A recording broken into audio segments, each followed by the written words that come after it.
शाम वैसे ही हो गई थी और उसने सबका खाना बना के रख भी दिया था। रोने की वजह से वो गहरी नींद में सो गई थी और गुस्से की वजह से किसी ने उसको रात के खाने के लिए उठाया तक नहीं।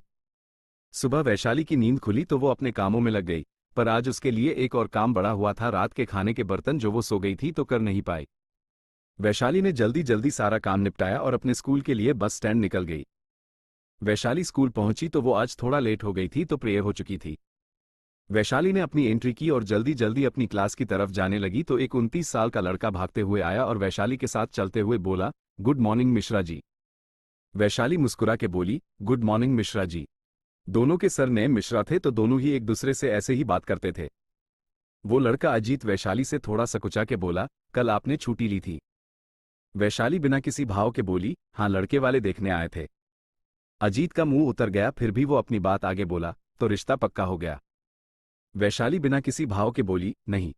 अजीत के फेस पर फिर मुस्कान आ गई और वो बोला, अच्छा लंच में मिलते हैं, मुझे तुमसे जरूरी बात करनी है।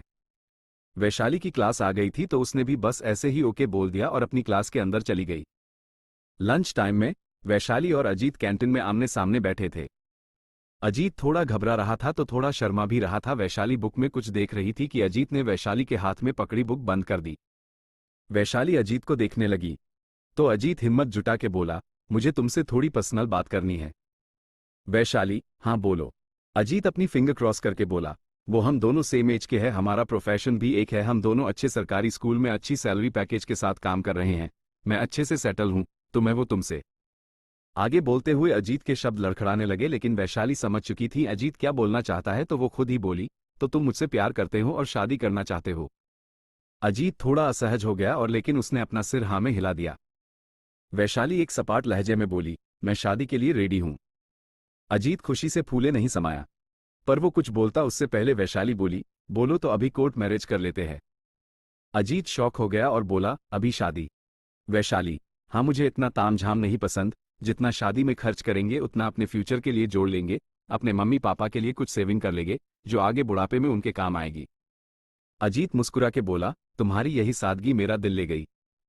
वैशाली ने कोई रिस्पॉन्स नहीं दिया और अपनी बात आगे कंप्लीट करते हुए बोली, लेकिन मैं घोर मांगलिक हूं तो क्या तुम मुझसे शादी करोगे? क्योंकि मेरे ग्रह दशा के हिसाब से शादी होते ही मेरे पति के जीवन में संकट ही संकट होंगे और हो सकता है वो 1 महीने के अंदर मर जाए। अजीत सीरियस हो गया और बोला, तुम पागल हो क्या? पढ़ी लिखी होकर इन सब बातों में विश्वास रखती हो? वैशाली एक दर्द भरी मुस्कान मुस्कुरा दी और बोली, मेरे मानने या ना मानने से क्या होता है, तुम एक बार अपने पेरेंट्स से बात कर लो, अगर वो हाँ बोलते हैं तो आज ही शादी कर लेते हैं। अजीत मुस्कुरा दिया और बोला, बस 5 मिनट रुको, मैं अभी अपने घर पर बात करता हूं, देखना वो तुरंत मान जाएंगे।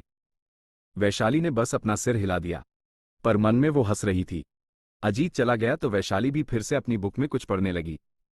वो बैठी जरूर वहां थी लेकिन वो जानती थी अब शायद अजीत वापस नहीं आएगा। वैशाली बैठी अजीत का इंतजार कर रही थी, लेकिन 5 मिनट की जगह आधा घंटा हो गया था लेकिन अजीत वापस नहीं आया था। वैशाली भी अब उठ के सीधा प्रिंसिपल रूम में चली गई। वो तो वैसे भी जानती थी लड़का तैयार हो